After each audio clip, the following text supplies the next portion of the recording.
Salut et bienvenue à toutes et à tous, 309e numéro de votre émission Afrobasket Magazine dont je vous propose de découvrir le sommaire. Nous vous ferons découvrir le groupe C de l'Afrobasket féminin, toujours dans la rubrique En route vers Abidjan. Ensuite, ce sera au tour de l'Afrobasket masculin où nous allons vous faire découvrir le groupe D. Enfin, nous vous ferons le bilan de la participation de nos représentants africains au championnat du monde U19 à Lausanne en Suisse. Le Mali et le Cameroun sont les deux pays africains qui ont représenté l'Afrique au championnat du monde U19 qui vient de prendre fin à Lausanne en Suisse. Comment se sont-ils comportés? Réponse avec Michael Slamdunk. La Suisse a accueilli les championnats du monde de moins de 19 ans, réunissant 16 équipes représentant les 5 continents. Pour l'Afrique, ce sont le Mali et le Cameroun. Commençons par le Mali, qui a hérité du groupe A. Dès le premier match face aux Serbes, le Mali prend un bon départ, dominant le premier carton 24-14. La Serbie, petit à petit, retrouve son rythme, mais le champion d'Afrique résiste et s'impose in extremis 72-70. Malheureusement, le deuxième match contre la Nouvelle-Zélande sera une toute autre histoire. Les Néo-Zélandais, déployant toute leur palette de talents, surprennent les Maliens et s'imposent largement 72-50. Le troisième match contre l'Argentine devient alors crucial pour déterminer le classement final du groupe. Après un très mauvais départ 20-13, le Mali ne parvient pas à revenir et s'incline finalement 75-66.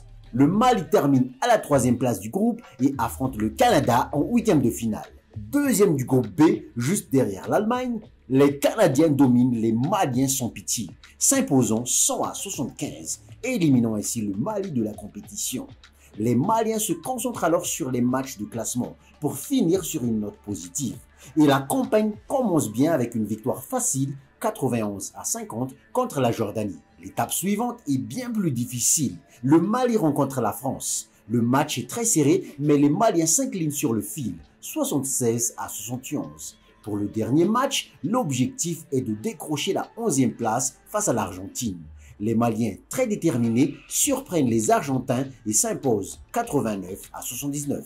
Le second représentant africain, le Cameroun, a également marqué les esprits durant ce tournoi. Installé dans le groupe D, le premier match contre la France se solde sur une lourde défaite. Face à l'Australie, les jeunes Lions ont montré un tout autre visage et bien qu'ils n'aient pas pu éviter la défaite, ils sont passés tout près de l'exploit. Malheureusement, leur manque d'expérience se fait sentir dans les dernières minutes et les Australiens parviennent à égaliser et à remporter le match en prolongation 101-96. En huitième de finale, le Cameroun rencontre l'Israël. C'est un match à leur portée, mais après 3 cartons solides, une nouvelle fois, la fin de match est mal maîtrisée, permettant à Israël de s'imposer 86-82. La compétition se termine pour eux et place désormais au match de classement. Sous le choc de leur défaite contre Israël, les Camerounais sont totalement dépassés par la maîtrise des Argentins et s'inclinent logiquement 87-65. Cependant, pour leur dernier match de classement 13-16, ils se ressaisissent et remportent une victoire de justesse contre la République dominicaine 86-84. Cela leur permet d'affronter la Chine pour le dernier match. Le match tient toutes ses promesses avec une excellente prestation d'Amadou Seyni, 12 points et 24 rebonds. Mais les Camerounais s'inclinent de justesse 81-77. Le groupe que nous vous présentons dans ce 309e numéro est le groupe C, un groupe où nous retrouvons les Lions du Sénégal, vice-championnes d'Afrique et en quête de revanche. Joël Bognis. À vue d'œil, on croirait que c'est une poule pliée, pourtant sur le terrain, la réalité est souvent tout autre. Dans cette poule C est logé le Sénégal, l'Ouganda et la Guinée-Conakry. Le Sénégal est l'équipe la plus titrée d'Afrique avec à son compteur 11 trophées de l'Afrobasket déjà soulevés. Le dernier sacre des Lions de la Teranga remonte en 2015, année durant laquelle le Sénégal avait gagné le Cameroun en finale à Yaoundé. 10 ans se sont écoulés et les Lions de la Teranga sont toujours à la conquête d'un 12e titre. Finaliste de l'édition 2023 à Kigali, le Sénégal n'a toujours pas réussi à renverser la redoutable équipe du Nigeria depuis son ascension fulgurante en 2017. Les deux équipes se sont croisées à 3 reprises en finale depuis le sacre du Sénégal en 2015. Pour cette nouvelle aventure, le sort a réuni deux pays dans le même groupe comme en 2023. Il s'agit du Sénégal et l'Ouganda qui s'étaient d'ailleurs affrontés à la phase de poule et l'Ouganda l'avait emporté 85-83.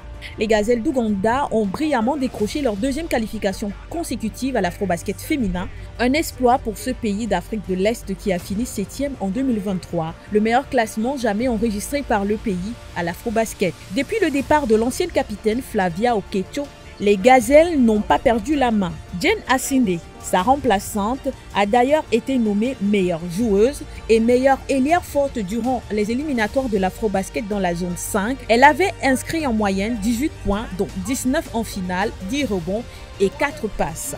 La Guinée-Conakry a bénéficié d'une invitation après le désistement du Cap-Vert, un adversaire que la Guinée devait initialement croiser au mois de mai 2025. Après avoir franchi pour la toute première fois de son histoire les quarts de finale de l'Afrobasket il y a 2 ans au Rwanda, la Guinée rêve de fouler le podium à Abidjan. La réalisation de ce rêve passera par une belle prestation pendant la phase de poule contre le Sénégal et l'Ouganda.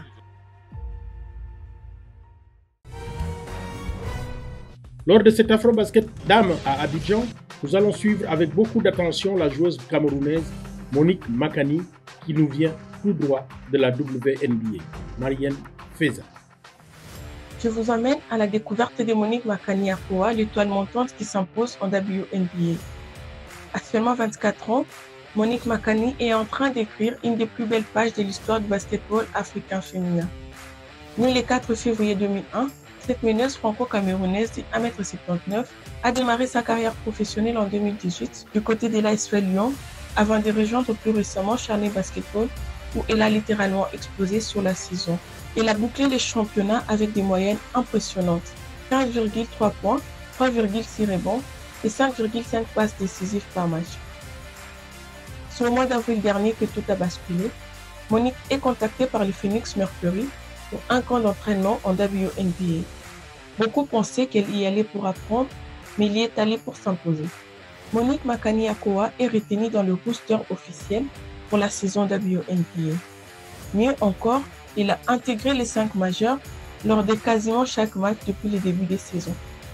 Enchaînant de bonnes performances, elle est même devenue la première rookie depuis Brittney Griner en 2010 à inscrire plus de 10 points dans 4 matchs consécutifs.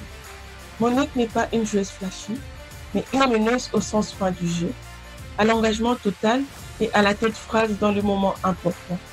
Elle alterne entre jeu de transition rapide et lecture des défenses en demi-terrain.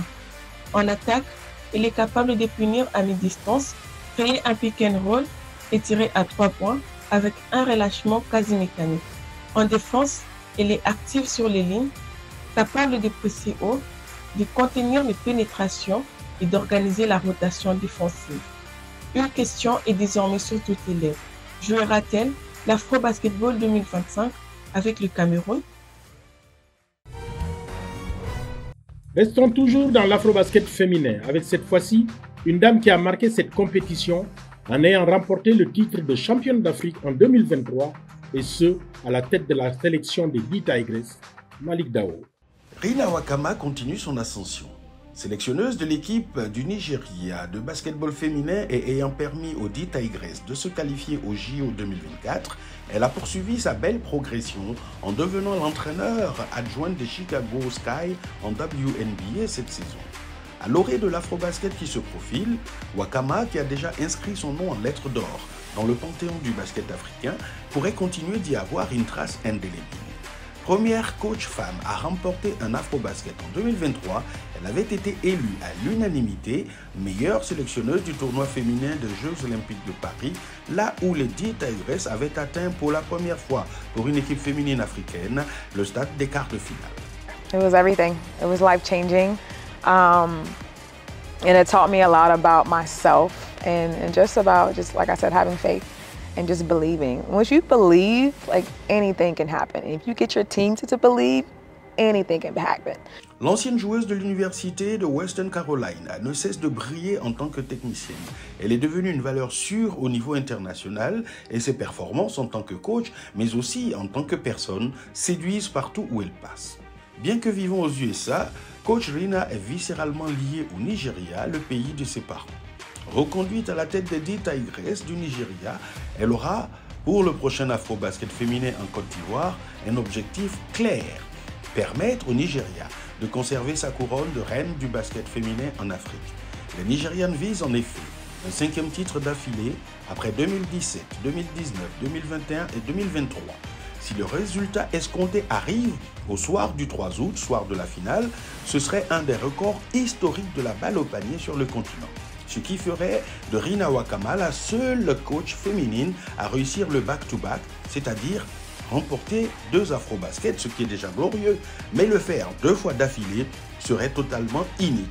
Et bien malin qui pourrait la déloger de la place qu'elle se serait octroyée dans le Gotha du basket africain et mondial. Chez les hommes, et après le groupe A, focus sur le groupe B, qui jouera aussi à Luanda, un groupe avec le champion d'Afrique en titre, la Tunisie, qui aura fort à faire avec le Cameroun, le Nigeria et Madagascar. Antoine Bell. L'Afro-Basket 2025 se déroulera du 12 au 24 août à Luanda et Namibe en Angola.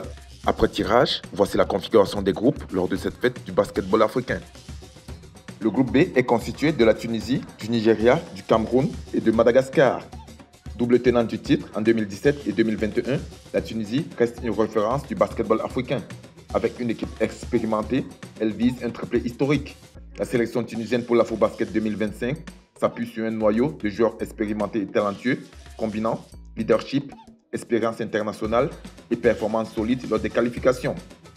Véritable chef d'orchestre, Omar Abada s'appuiera sûrement sur ses lieutenants Mokhtar Ghiaza et le vétéran Radouane Slimane, qui continue d'apporter son leadership et son expérience, faisant de lui une figure emblématique du basketball tunisien.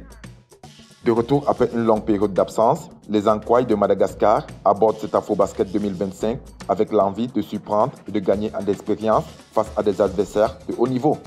Les Ankwaï vont sûrement s'appuyer sur des joueurs tels que Eli Rangionapionana, qui prendra la tête des opérations, aidé par ses lieutenants Livio Ratianarivo et Matia Madi. Malgré des éliminatoires en dents de scie, le Nigeria reste une puissance du basketball africain. Son effectif talentueux en fait un sérieux prétendant au titre. Lors des qualifs, des joueurs comme Caleb Agada, reconnu par sa défense et sa polyvalence, étaient appuyés par Mike Nuga et Ike Wamo. Mais le Nigeria peut toujours compter sur sa galaxie d'imports venant de la diaspora lors des grandes compétitions africaines. Le Cameroun, quant à lui, cherche à franchir un cap et à s'imposer parmi les meilleures nations de basket en Afrique. L'équipe nationale masculine de basket du Cameroun, les Lions Indomptables, aborde l'Afro-Basket 2025 avec une combinaison de joueurs expérimentés et prometteurs. Jeremiah Hill a été le moteur de cette équipe lors des qualifications. Son leadership et sa capacité à organiser le jeu seront cruciaux pour le Cameroun. Il sera sûrement assisté de William Naras, Paul Ebois, Tamenan Cho, Samin Beckstrom, Brice Eyaga et pourquoi pas Ulrich Chomché qui vient de la NBA D-League. Voilà, fin de ce numéro 309. Ne bougez surtout pas, restez fidèles à la suite de nos programmes. Au revoir.